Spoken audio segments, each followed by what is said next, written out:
Hello, ladies and gentlemen. Good morning, good afternoon, or good evening, and welcome to today's webinar on Unity in Diversity, Advancing Language Services through Regional Partnerships. My name is Christiana, and I'm honored to serve as your moderator for this discussion. I am reminded of the profound impact that strategic partnerships can have on our collective journey towards progress and excellence. And one of the primary goals for the Association of Language Companies in Africa, ALCA, this year has been to foster strategic collaborations that not only will enrich our endeavors, but also contribute to the broader landscape of the language service industry. Over the past few months, I am delighted to share that ALCA has successfully entered into mutually beneficial partnerships with notable and remarkable associations around the world. And these partnerships have opened doors to new opportunities, expanded our horizons, and have reinforced our commitment to advancing the language service sector. So today's webinar, which is the first of many, serves as a testament to the power of collaboration and the importance of unity in diversity. So as we explore the role of regional partnerships in driving innovation and growth, we will be harnessing the collective wisdom and insights of our esteemed speakers to pave the way for a brighter future. And so I encourage you to actively engage in today's discussion, share your thoughts, and ask questions. Okay. And once again, thank you for joining us. So without further delay, let's dive into the conversation. We're joined by Charles Campbell, President of JUNTOS, and Johan Botha, Board Member of ALCA. Thank you for joining us, Johan and Charles. Thank you. Right. Thank you. I'm not actually the president of JUNTOS. I'm just a board member like Johan. Okay, thank you for the correction there. Well, so we're going to begin with Johan. Tell us a little bit about yourself. I'm sure that those joining us, some people do not know Johan Botha. So tell us a little bit about yourself, and then we'll hear from Charles as well. Thank you. Hi, great being here. I'm from Folio Online, which is a company based in Cape Town in South Africa, and I've been in the industry now, perhaps I should say softly, almost 20 years. So longer than many companies I've encountered over the years have been old. But it's been great. I'm an Afrikaans translator by trade, but although I translate a lot less now, it's still what I am in my heart. And our company is one of the founding members of ALCA, and we're very proud to be one of the founders. And I think it's been very beneficial for us to be acquainted with an organization like this, first of its kind, and obviously to get Christiana on board as well to help out. She's quite a dynamo in our business. Thank you so much, Johan, and thank you for that. Very much appreciated. Okay, let's hear from you, Charles. Okay. Well, my name is Charles Campbell, and here I am having a coffee with my South African Starbucks mug. I don't know, it keeps disappearing, but there you go. I didn't choose it on purpose. I have several mugs from different parts of the world, and I just chose that one without looking and just realized that it was fittingly probably made in China, but it's a South Africa motif. So I'm Charles Campbell. I am the founder, president, and sole owner of TBO, a company that is based in Argentina, Mexico, Peru, Vietnam, and Ukraine. We provide translation, multilingual translation, and a full suite of services, engineering, and so forth, and talent services to the translation industry and the interpreting industry on a worldwide basis. Gosh, I've been in this industry for, well, since 1994. So we're talking about 30 years. I started translating when I was at the University of Auckland in New Zealand. That's where I'm from originally. And then I started what evolved into TBO in the year 2000. Uh, like Johan, I started out as a translator and an interpreter. I was very young when I started. Um, I remember I was so young that I would dress up very formally. I would overdress in order to look a little older. Gone are the days. I haven't used a tie in a long time. But I would really overdress when I got started at the age of 20. So I live in Cordoba, Argentina. Cordoba is a city that is very well known in this industry because there are several translation companies and a real ecosystem of translators and interpreters, project managers, localization engineers, the full spectrum of talent in Cordoba. It's a great community, a lot going on. Um, I mean, there's more activity in Cordoba city, I would say, in translation than in some entire countries in Latin America. So it's a great place to be.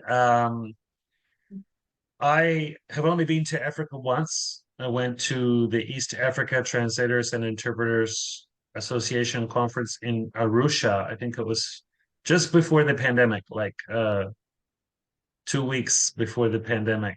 I remember saying, "Oh, what pandemic? You know, it's only going to last 4 weeks." Wasn't I wrong? Had a wonderful time in Arusha. Really enjoyed meeting everybody there, and would love to go back. I am a board member of JUNTOS.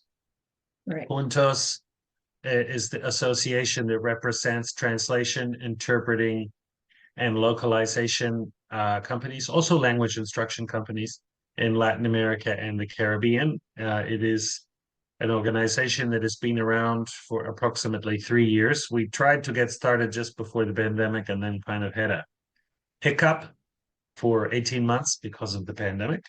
And it's really flourished recently. Right. Okay. Thank you so much, Charles. 30 years. Wow. That's a lot of experience, and we're excited to have you on board. So we're talking about partnerships. And like I said in the opening, one of the goals for ALCA this year is to embark on strategic collaborations or partnerships with renowned associations and organizations around the world. And we are glad to have JUNTOS with us. So again, Charles, can you tell us a bit more about JUNTOS? Tell us how it started, the significance behind the name JUNTOS, and yeah, please tell us.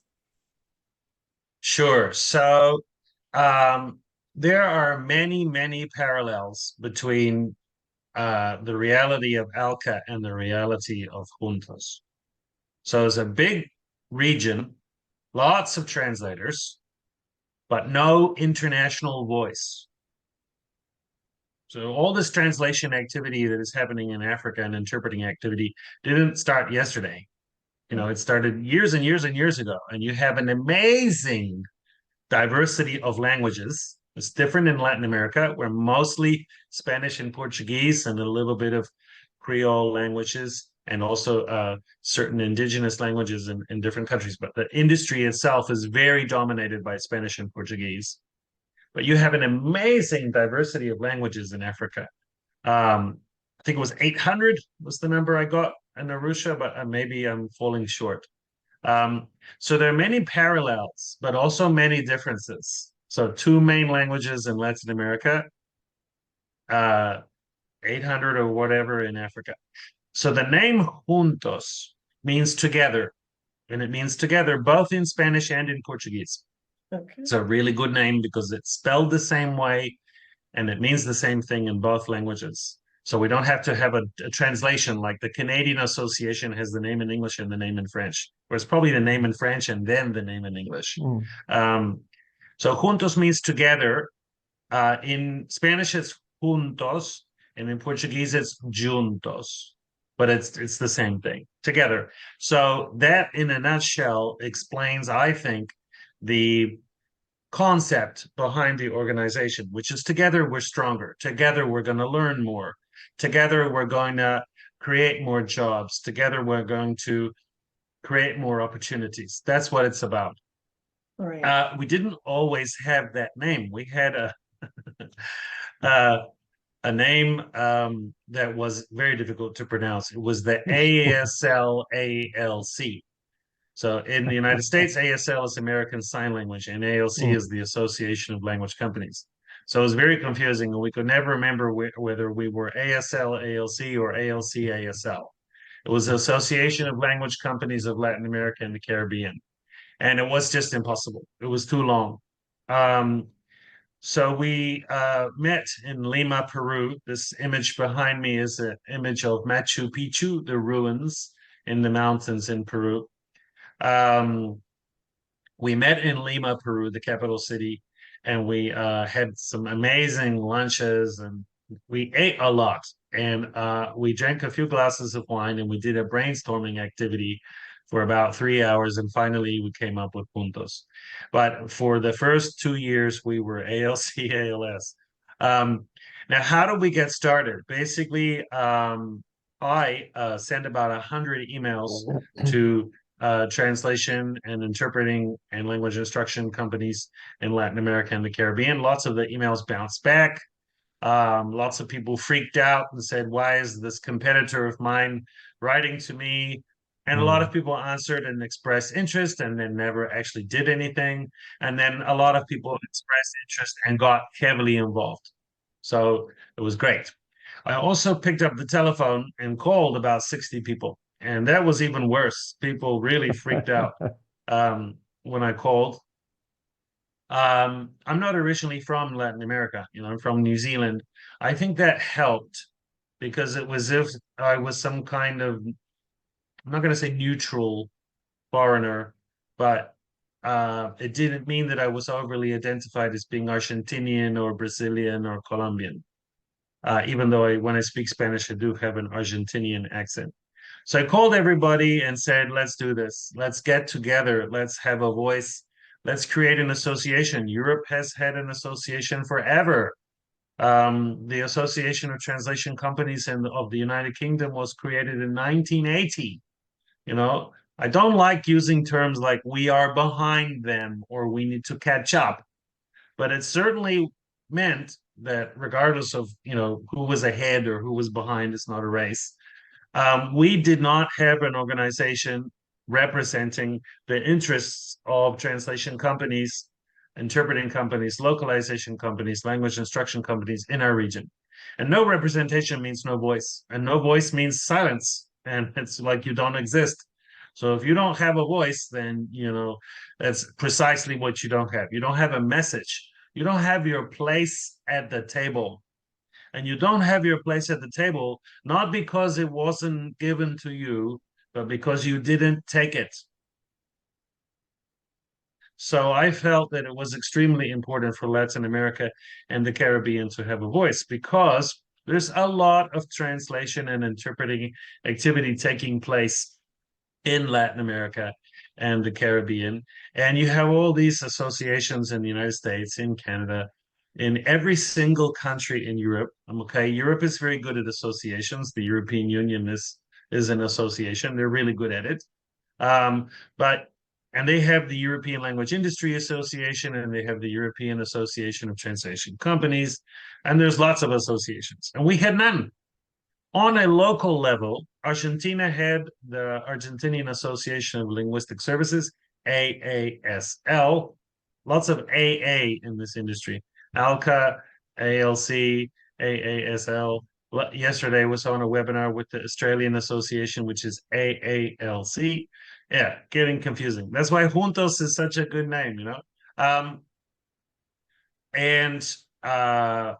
I felt, that it was time to create this association. So we got together. We had a Brazilian board member. We had a Peruvian board member. We had myself. We had 2 Mexican board members. And we had a big problem.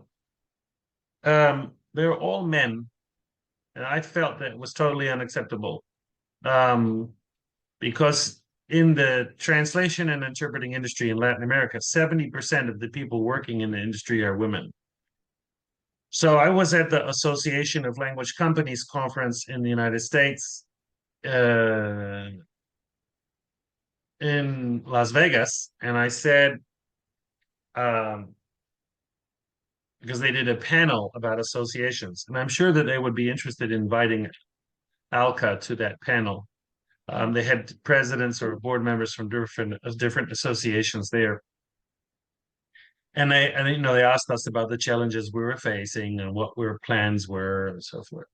And I said, the challenge we're facing is that we have no women on our board. And a woman stood up and screamed, I want to be on your board. Couldn't say no, could we? So that was when we got our first female board member, Rosalind, famous from Puerto Rico. So that was fantastic. It was a very hilarious moment, a round of applause, and Rosalind is a very loud person. She's wonderful. And we recently had another woman join the board from Argentina. So now we have, and one of the Mexicans stepped aside after 2 years of service. So we have a 6-person board, 2 Argentinians, counting me, 1 Brazilian, 1 Peruvian, 1 Mexican, and 1 Puerto Rican. So it's very important to have people from different parts of the region. I guess the same thing happens in ALCA. You want to balance East Africa, West Africa, Southern Africa, and then there's like even Northern Africa, and so much diversity. I couldn't even begin to understand it all. So that's how we got started, and it was really tough because, like Africa, there is no natural center of Latin America. I mean, what is the center of Africa? What is the capital of Africa? There's no answer to that question. Yeah. It's not like Europe, where you can say, okay, the European Union is in Brussels and the UN is in Switzerland, and there's no capital of Latin America. When they do the Latin American Grammy Awards for the music awards, they do them in Miami in the United States. And that's exactly where we registered Juntos as an organization. So there's no natural center of gravity in Latin America. So we had to balance out the different parts, balance the 2 main languages. So we had our first conference in Rio de Janeiro in Brazil, face-to-face conference with 56 people. And we had our second conference in Lima, Peru, with 146 people. So a big jump. And then next year, our conference will be in Mexico City, March 14 and 15, and we are hoping to get 200 people. So we've put a lot of emphasis on face-to-face because people didn't know each other. And we felt that it was going to be really hard to move forward if people didn't know each other. Wow. Thank you so much, Charles. I think the parallels with Africa, as you've been speaking, Charles, I've made sort of a couple of notes. The parallels, and I think that's probably why this union is going to be quite beneficial, because the parallels are so true and visible. The only thing that I think we are a little bit ahead of you is we started out with a female board member, and that female board member was sort of quite a driving force in it. So we're already ahead there. But I think that's an important point that I don't think is stressed enough. In Africa, especially in Africa, as you said, the overwhelming talent of translators and interpreters and so on are also women. It might not be as much as 70%, but it's high. Yet in agencies, LSPs and so on, the level of like female-owned businesses and so on in the industry is, I would say, probably less than 5%, 2%. I know a lot of agencies, but I think I know 2 or 3 female-owned or at least female-led things, and I think that is sort of one of the things that is important for us as well, is to not only advance Africa as a region, but to advance different cultures and also and that's why we partnered with women in localization as well, that we might have on a subsequent thing. But I think the parallels in the sense of trying to get people to realize that this isn't this is an association for the advancement of my company and your company. It's not that I want to steal what you have and use it in my company. And I think that's probably how Charles can correct me or say what his opinion is, but the first thing that people ask when I speak to them still, well, Africa is firstly what's in it for me, and that's the first thing, and then the second thing is will my data and what I say be confidential so that people can't steal it? So that mindset is still, I think, very much in Africa, which is interesting, because the African spirit, the sense of community, is very much a thing. We are proud. I am proud South African, but I'm a proud African as well. So that sense of community and togetherness and so on is huge, but then that doesn't translate towards the actual industry. You still have a very much, you mentioned the northern parts of Africa, which is sometimes a bit hesitant to get on board with some of the other parts. So that sense of community is there, but strangely enough, not in the industry itself. And I think that's one of the main points why we started it, is to get away from that silos. The South African, for example, you mentioned the British one association. The South African Translators Association is also very old. But the interest of the South African Translator Industry Association is for South Africa. And then you have, you've been at the conference in East Africa, you have the East African one, and then you have a few smaller ones, but they are complete in silo almost. They don't know what the other one is doing. I might be struggling with machine translation, or I might be struggling with XYZ, but someone in South Africa have solved it and can easily, within a quick session, explain it to you. But we don't know about that. And Charles, you mentioned that voice. It's easier if you speak through an organization. For instance, you are and that's the thing. In I'm not sure if it's the same in for you, Charles. The overwhelming size of language service providers or agencies in South Africa is between the 3 and 12 mark people. So it's very difficult, I think, for a 3-man show or 3-woman show to get a voice at a table and say, listen, I am in Ghana.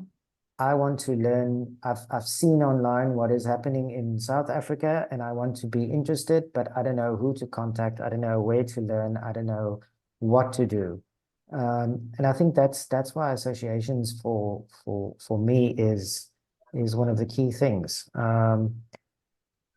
Right. And it is actually amazing. It's actually amazing that it's taken so long to do that. As I said, I've been in the industry for 20 years, and it's now last August that we've actually gotten to it. Right. So it's very exciting. Thank you so much, Johan and Charles. I think the conversation has already begun with talking about some of the challenges that are faced in the regions. You pointed out the limitation of, having females, and like Johan said, thankfully we started with Adi, our board member, and we are going to continue with promoting and advocating for more women to join the organization and take up roles. So I want us to talk about some of the strengths, because coming together, you have JUNTOS and then you have ALCA from 2 different regions with regional problems or challenges, but deciding to come together for the collective industry or for the global industry. So I want us to talk about some of the opportunities that you see. So Johan, can you give us some opportunities that you see with this kind of collaboration? What do you think would, how do you think it would enhance the entire industry? And then Charles would take it from there. Thank you. I always like one of my things that is very 2 words is knowledge sharing. And I have been at various industry conferences, and I can honestly say I've learned more at a conference of other companies than I would have ever done on my own. And it's at times things that I've learned there have, for the better, radically changed the company that I work at for the better. And I wouldn't have been there had it not been for that knowledge sharing. And I see, and that's specifically something that I think, as Charles mentioned, he sent the emails and who is this person wanting to my competition and steal my business and so on. So I think people need to realize and perhaps see for themselves that if you have a joined community in advancing the industry, you have a voice, you regulate best practices, you incorporate ethics into the industry. That is not only good for you, it's good for everyone. And I think for us with JUNTOS, because you are a little bit older than us, and we are sort of part of the global South, if you can call it that, there's a lot that we can learn from you. And I think some of the interesting enough, I was at Gala conference in a month or so ago, and some of the or 1 or 2 issues that was raised there or were raised there was something that we solved, sort of the behind times Africa, we solved long ago.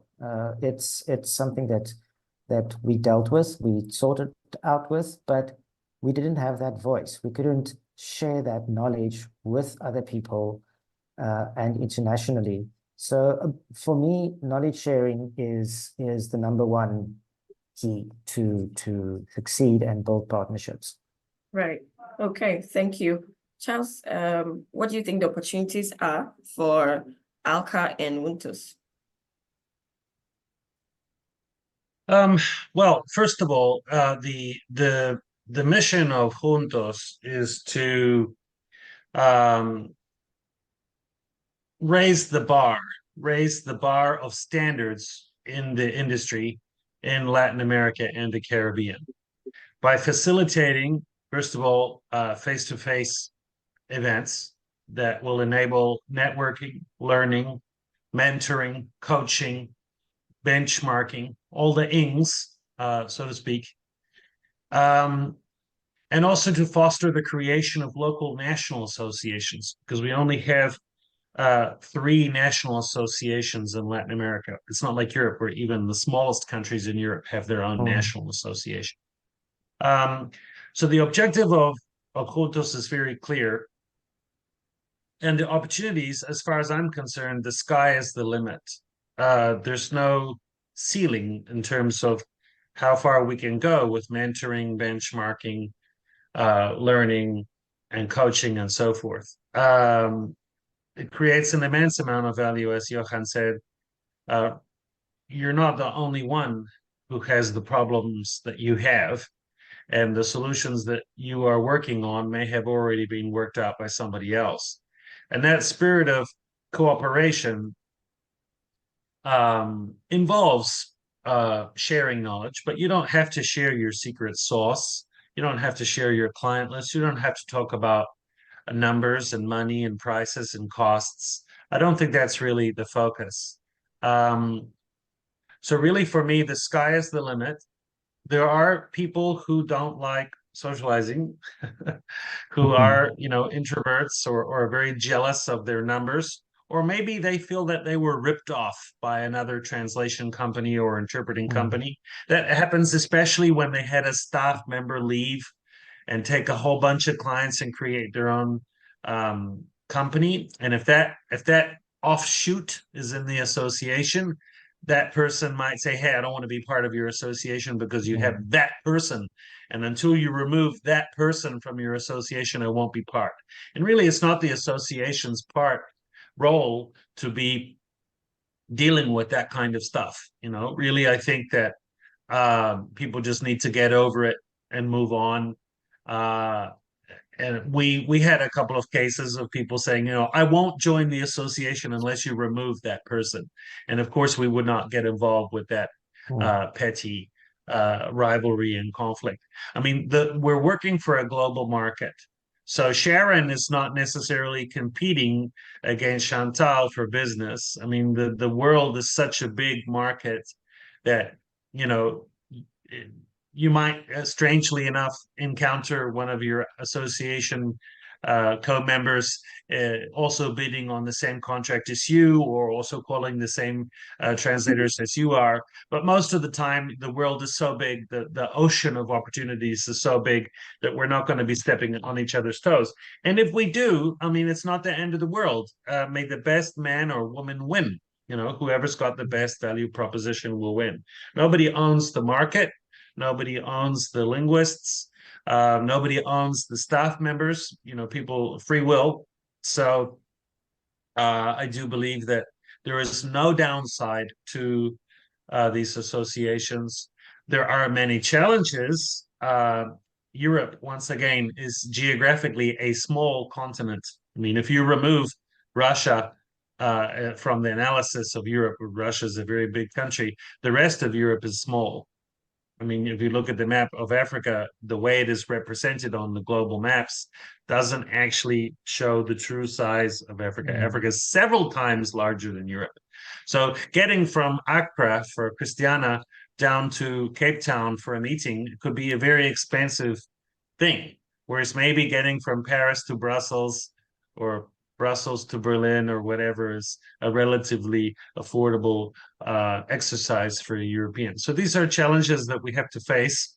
Also, in Europe, they have, they had terrible wars, but then they basically had 70 years of peace on a continental level, right? You know, they had the war in the Balkans, and there's wars going on right now. Of course, must not forget Ukraine.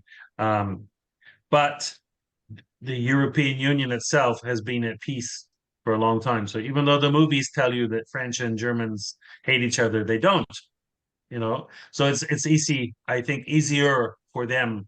But we're not in the business of comparing. Who cares what the Europeans are doing or the Americans are doing? I don't think it's about who's ahead or who's behind. I think it's about the unique challenges that you are facing. Like I'm sure for you, Christiana, you're in Accra, right? Yes, That's I am. a long way away It from is. where I went in Tanzania. So how do you move your events around? How do you get involvement from the different regions? How do you get the um, large community from, for example, Egypt to get more involved? These are challenges that you face. We face our own challenges. For example, apathy. I'm too busy to have this call, or too busy to go to a meeting, or I forgot. When you're on the board, sometimes you really feel like you're pushing people, and on a board and in an association, you're going to have people who are the real energetic drivers, and then you're going to have other people who are like passengers on the bus, but they all have something to contribute in a different way. For example, we have one board member who quite often misses calls, but when we organize our events, he's extremely important in terms of the logistics, and so people have different things to contribute, different sizes of companies. It's really important for everyone to be very respectful of the different realities. Um, I'm the president, founder, and owner of the largest translation and interpreting company in Latin America and the Caribbean, but I only have the same number of votes on the board as someone who has a three-person company. And that is extremely important for me to remember at all times. And also for the person who has the three-person company, they don't have to feel intimidated because somebody next to them has a 25-person company or anything like that. We face similar realities, and we face similar challenges. So there's just so much to learn from each other. Now, in terms of an association, if I telephone, I don't know, Translators Without Borders, and I say it's Charles Campbell from TBO, I want to talk to you about working together, they're probably going to say, okay, do you want to make a donation? Who are And you? I say, oh, sure, but I want, but if I call them wearing my Juntos hat and say, Juntos would like to form a partnership agreement with Translators Without Borders, it's a different story, because the group brings legitimacy. That is the problem, for example, that Taiwan has, because the other countries in the world mostly do not recognize Taiwan as the Republic of China, because they recognize the People's Republic of China from Beijing, which makes perfect sense. So the lack of legitimacy is important, because you're an outcast. But if you are in an association, if you're a member of ALCA, that is a standard of quality, not just quality translations, but I mean quality business practices, ethics, recognition of your peers.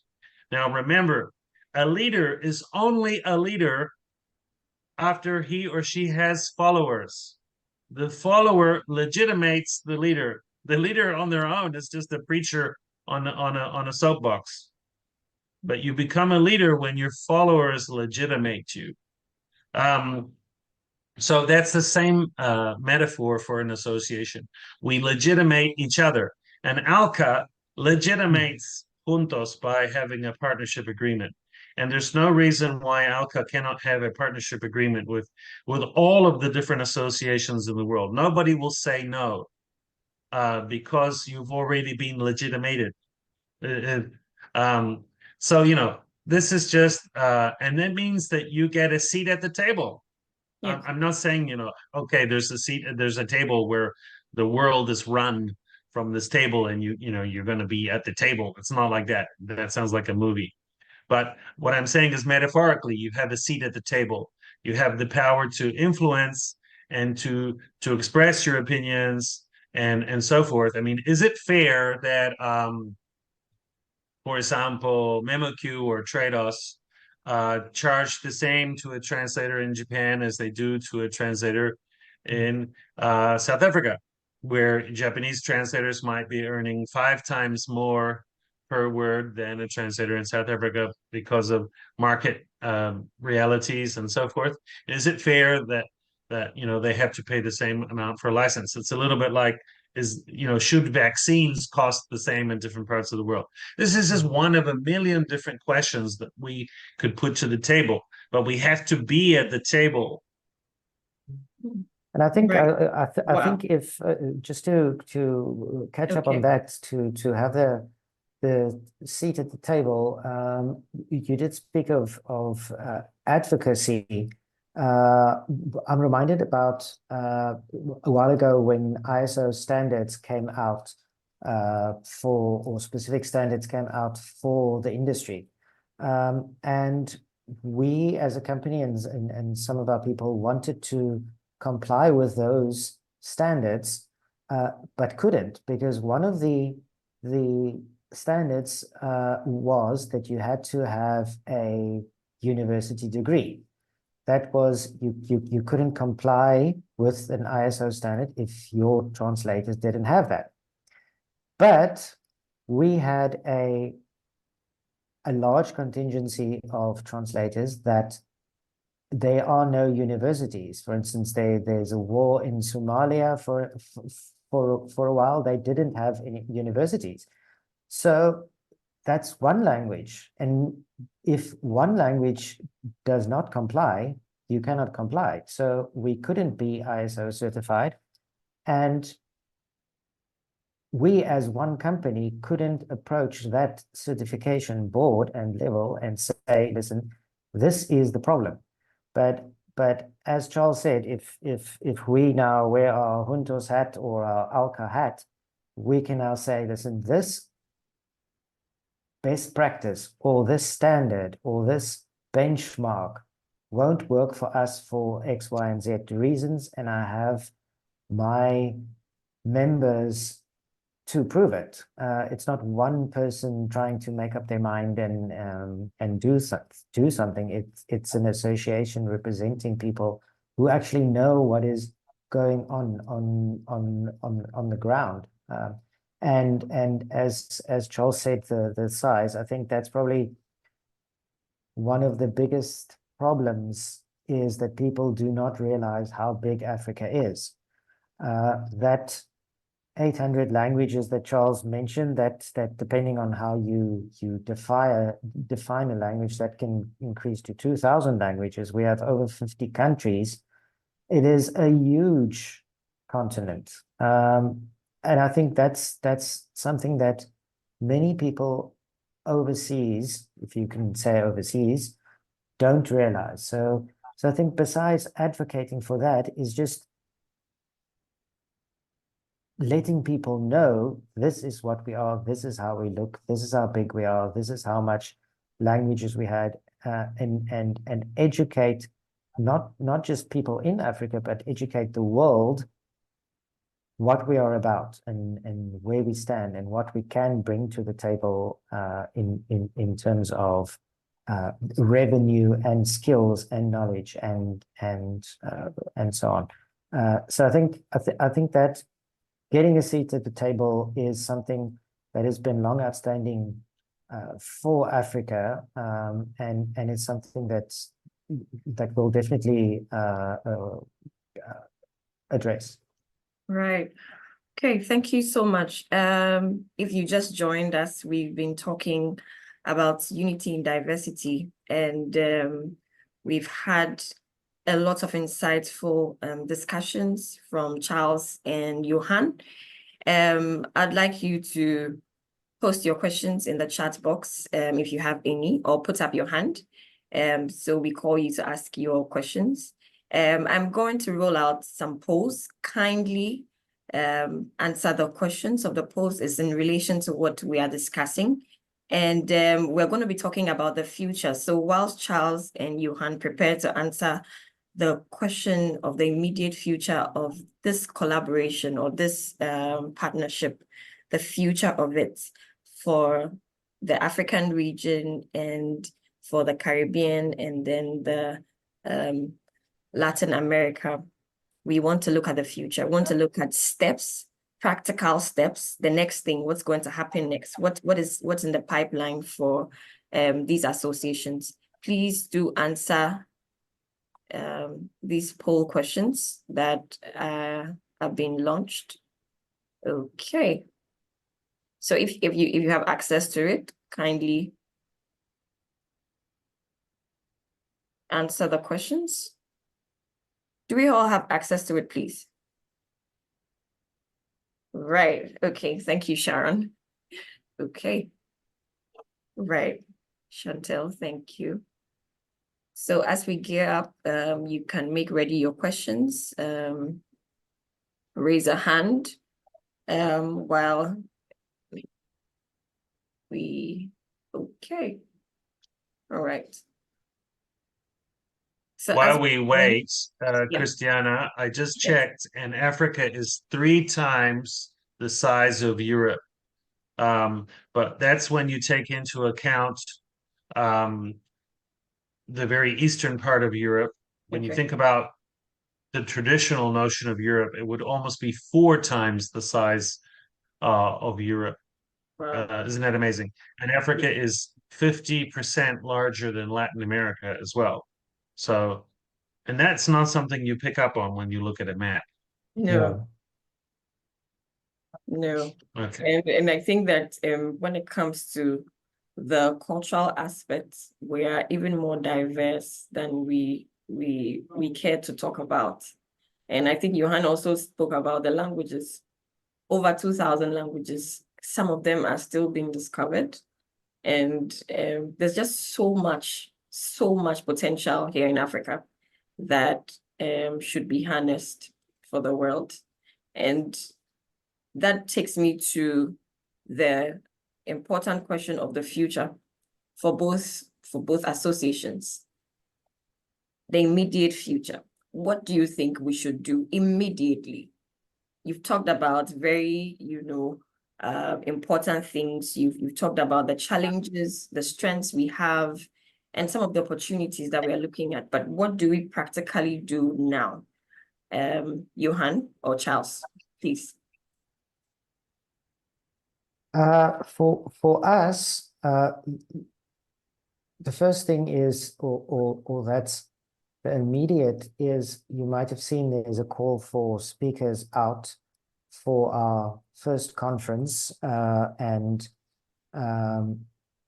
we hope that we'll have the number of participants that Charles mentioned was were at their first conference. That'll be great. It's the size of Africa is, as you say, Charles, it's difficult to have a center of it. So we decided for this first one just to test the waters and get it do it virtually.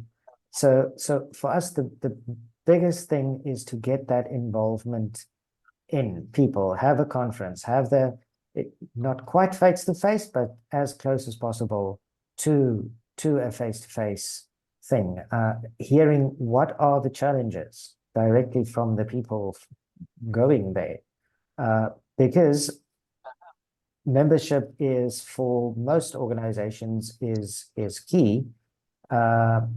You have to get those followers, as Charles mentioned. So for us, I think at the moment, this month is association month. So we have quite a few people lined up, like Charles, other associations, to see how we can learn from them and what they can bring to the table and what we can bring to the table. So for me at the moment, it is conference, getting people on board and spreading the word, advocating and marketing the association, so we can get some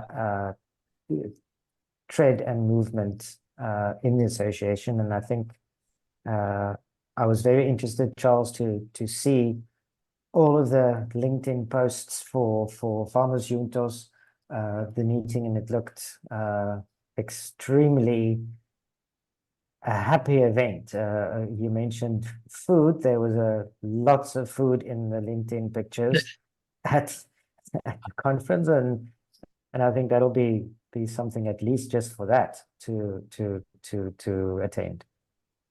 Wow. Yes, for Juntos, the on-site event was a real energizing boost for us. So we had the first one in Rio de Janeiro in March of 2023, and we had 56 people in the first time. And I thought that was amazing.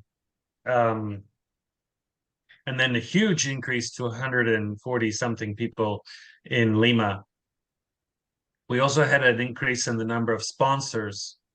Sponsors are essential for associations because they put up the money that make events doable. And they also provide legitimacy because sponsors mean that, I mean, and there's sort of good argument to it. If MemoQ is going to sponsor the Association of Language Companies in the United States event, why aren't they going to sponsor an ALCA event? You know, so we reached out to MemoQ, to Plunet, and to a bunch of translation companies and interpreting companies, and got them as sponsors.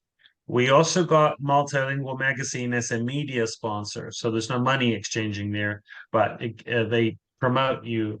We also talked to Slater, and they gave us interviews. So there's a lot of publicity, a lot of buzz going on and being generated that you wouldn't be able to generate from your individual position in an individual company. It's because you are working on an association in a collaborative fashion that you can do this. So I think about, for example, the founder of Translators Without Borders, Laurie Fick. She had a company in France, and maybe getting an interview on CNN would be impossible as a company owner, but as the founder of Translators Without Borders, it might be a totally different story. So there is a reward there of sorts for people who are willing to donate their time and their energy. And also, it's a lot of fun, meet a lot of really interesting people, eat great food, as Johan said. So I would encourage you to try to move towards an on-site event at some point in the future. Of course, choosing where to do the on-site event will be a nightmare for you because you don't want to go down to South Africa because it's right at the bottom, and you don't want to go to Egypt because it's right at the top, and you don't want to go to I don't know, Mombasa because it's right in the east. It's like, okay, where do we go? So it's there's no natural choices, and what we did was we kind of mapped out a way where we would move around the continent, so the region. So we did Rio, which is in the east, in the middle, but in the east. And then we went to Lima, which is in the middle, but in the west. And then we're going to Mexico City, which is at the top, but it's also very close to the United States, meaning that we can get attendees coming from the United States and contributing their money to the bank account of the association, which is important. No money, no association. Right. And also enables you to get more sponsors. And then at some point in the future, I guess we're going to go all the way down the bottom to Argentina, where there's so much activity. It definitely won't be in Cordoba, because if it's in Cordoba, it will be like a Charles Campbell TBO fest, and I don't want to take over. I'd rather it was somewhere else, like Buenos Aires, which is a naturally more attractive destination anyway. So, lots of challenges. The number one challenge for us is getting people to join as a paying member. Everybody likes to do the webinars and to attend the conference, but they don't necessarily want to become a paying member. And that's the hard part, because they say, what do I get for my membership? And you get to contribute to the association, which in itself should justify you signing the check. But there's also the notion of, well, we already members of 7 associations, why do we have to pay this fee, or what is the business case for justifying this? So that's, it's, you can only invest in your time and money in so many different things. So some people in your region are going to invest their time and money in this association, and other people are not. That's just the reality. Do we have any questions from the people in Yes, the audience? I mean, we do. they can say So the question. Sharon, you have the floor. Right.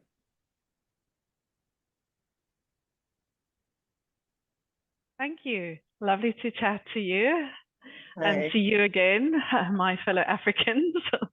Now, I just actually wanted to comment that I totally agree with Johan in how we need to share more. We need to not hang on to our knowledge. And I think the greatest opportunity in Africa is to train our linguists and to get them on a par with some of our European languages and with technology and the way forwards, because it is moving so fast. And I think that the opportunity that you are giving them as a new association is a brilliant one. And from my side, we've experienced such a hesitancy of linguists joining SARTI. If we can offer them, if there has to be some carrot that you can offer them to really see the value in joining your association. I'm not sure exactly how to do that, but if there's excitement and if there's participation, training, anything that's going to enhance their skills and maybe put them in touch with clients, that I think that's how you'll win them. But yeah, thank you. And it's great to see you, and very excited to hear about your online conference. Good luck with that. Right. Nice to meet you as well, Charles. I'm not sure if I have met you in person, but great to meet you. Thank you, Sharon. Thank you so much for that submission. I'd like to say that as part of our programs, ALCA is also initiating a professional program for our members and for the entire community. We are having discussions around it, and we are speaking with instructors. We're, working around getting courses, because the idea is to have, a lifelong learning mindset for the members in ALCA and the entire industry. So that's fantastic. Thank you. I don't know if Charles or Johan would have something to say on that. I think that's a great idea. The ALC in the United States has a like a mentoring program where a member can be a mentor of another member. And I signed up as to be a mentor and had my first mentoring session earlier this week. It was great, very interesting, very rewarding for both of us. Great conversation. So there's many different things you can do that don't cost anything. I would definitely promote your online conference as extensively as possible, and use it as a way to trampoline into an on-site event and getting the sponsors. I mean, do it as if it were an on-site conference, sponsors and everything. Take their money. Associations need money, and that money can be invested in paying a coordinator, or in other things. Courses is a great idea. You can also negotiate maybe an association deal with the tool manufacturers, the workflow solutions creators like Planet or XTRF or ProTemos and so forth, or the main tools like MemoQ and Phrase, things like that. Try and get a group deal. I don't know. These are just ideas. All right. Good idea. Yes, very good ones. Thank you. Johan? No, I just want to thank Charles. if you don't know, Charles was the one that approached us first and say, I've been following you and I see what you do. I like what you do. I want to partner with you. And that sort of opened the door for us as well to see, okay, we don't just have to have members in Africa and speaking with Africans, but we can speak as an association with other associations. And that's sort of opened up our mind quite a lot. So thank you, Charles, for instigating that. And we'll definitely use your experience to get that money to advance the African side of things. So, but yeah, thank you very much, Charles, for taking part in this. It's really it's been eye-opening, and as I said to you when we start, I still want to go and visit that Machu Picchu. It's one of my my bucket list items. Right. Well, thank you for inviting me. I mean, it's been a pleasure, and I feel a little bit embarrassed to be speaking about opportunities for Africa as if I were someone who knew anything about Africa. I mean, I've only been once, but I think that there are things that we can learn from each other as associations, that you can learn from other associations around the world too. So yeah, I hope to be able to attend your online conference, and I hope to make it back to Africa again soon. I would love to attend the East Africa Translators and Interpreters event, but it's almost always coincides exactly with the Association of Language Companies conference in the United States. So it's kind of overlap there. Otherwise, I would have loved to attend the recent one. Thank you for the invitation. I hope you enjoyed it. If you want to add me on LinkedIn, feel free. I'm available for any questions, and certainly very interested in maintaining this contact on behalf of JUNTOS. And I'm going to paste in my LinkedIn ID there. So if you want to add me, go for it. And we'll just see where this all goes. I think the sky is the limit. Okay. Thank you all so much. So before we part ways, I encourage that we continue the conversation beyond this virtual platform and leverage the insights that we've gained today to drive positive change for ALCA and for JUNTOS. So one of the things that stood out for me is the fact that no representation means no voice, and no voice means silence. And we can't keep silent. And with this, I'd like to remind us all that ALCA is having her first annual conference. We're working on a few more details. And so in the coming days, the official communication for registration and for sponsorship will all be out on our website and on all our social media platforms. So please do well to register as a participant and also sponsor the event. It would be great to have you all on board, also as speakers to grace the event. And so I'd like to thank you all for making it. We are out of time. Yes, so we should be rounding up. Thank you all for making time out to spend with us to discuss unity in diversity and in promoting the language service industry. Thank you so much, Charles. We really appreciate this partnership. Thank you, Johan, extraordinary board member of ALCA. Thank you so much for your time. And we are going to take all that has been said to practical use. We are really going to work on it to make sure that our partnership is not just in words, but actually serves the community. And so on behalf of ALCA and our distinguished guests, Johan and Charles, I extend my warmest wishes to all of you for your continued success and look forward to our paths crossing again Thank you all participants for joining us. The recording is going to be shared on our social media platform, and so look out for it if you joined later.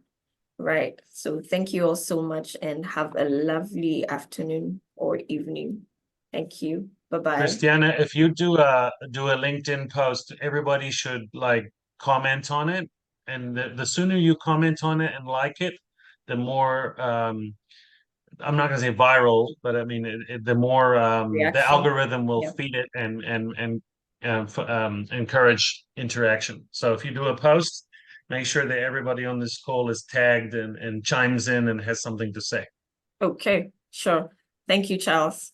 All Thank right, you. thank you, everyone. Bye-bye. Thank you. Bye-bye. Bye.